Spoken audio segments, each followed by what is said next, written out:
On a warm Saturday afternoon in New York City, crowds gathered on the sidewalks of Manhattan. They weren't watching a parade, they weren't protesting, they were looking up. Above them, smoke poured from the upper floors of a factory building. And then something unthinkable happened.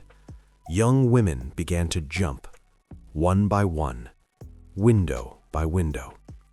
In less than 20 minutes, 146 Americans were dead, most of them teenage girls. This disaster didn't just shock the nation, it rewrote the rules of how American cities are built. And yet today, most Americans have never heard of it. This is the forgotten American disaster that changed how cities are built. In 1911, New York City was the beating heart of industrial America. Immigrants poured in from Italy, Eastern Europe, and Russia, chasing a simple promise: work hard, survive, maybe thrive. Factories packed into tall buildings, tenements overflowed. Safety was a luxury, speed was everything. If a building could hold more machines, more workers, more profit, it would. And in a loft building near Washington Square, the Triangle Shirtwaist Factory was booming. The Triangle Factory occupied the top floors of the Ash Building. Inside, hundreds of young women worked shoulder to shoulder. Fabric scraps piled high. Machines ran non-stop. The owners feared theft and union organizing, so they locked doors, they narrowed exits, they ignored fire drills. Most workers were teenage immigrant girls, some as young as 14 years old. They were paid by the piece. Bathroom breaks were timed. Complaints were ignored. The building looked modern. It was a death trap. At 4:40 p.m., a fire broke out on the 8th floor. No one knows exactly how it started, possibly a discarded cigarette. What we do know, fabric ignited instantly. Flames raced through the room. Smoke filled the stairwells. Workers ran straight into locked doors. Fire escapes collapsed under weight. Elevators made a few heroic trips, then failed. And then the jumping began. Firefighters watched in horror as bodies hit the pavement faster than ladders could reach. In 18 minutes, it was over. 146 dead.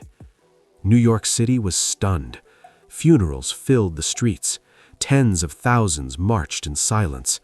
Newspapers printed names, not numbers.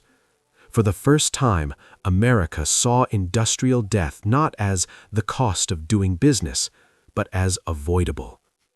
The factory owners were charged and acquitted, but public anger didn't fade. It organized. The Triangle Fire sparked the most sweeping workplace and building reforms in U.S. history.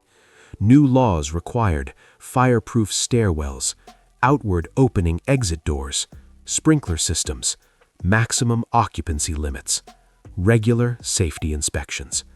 Cities across America followed New York's lead. The modern building code was born, not from theory, but from tragedy. Every exit sign you've ever followed, every fire drill you've ever ignored, every stairwell designed to save lives, all of it traces back to this fire. The victims were mostly women, immigrants, working class. They left behind few monuments, no national holiday, no blockbuster movie. As cities grew safer, memory faded. The buildings improved, but the story disappeared. Yet the lessons remain embedded in steel, concrete, and law.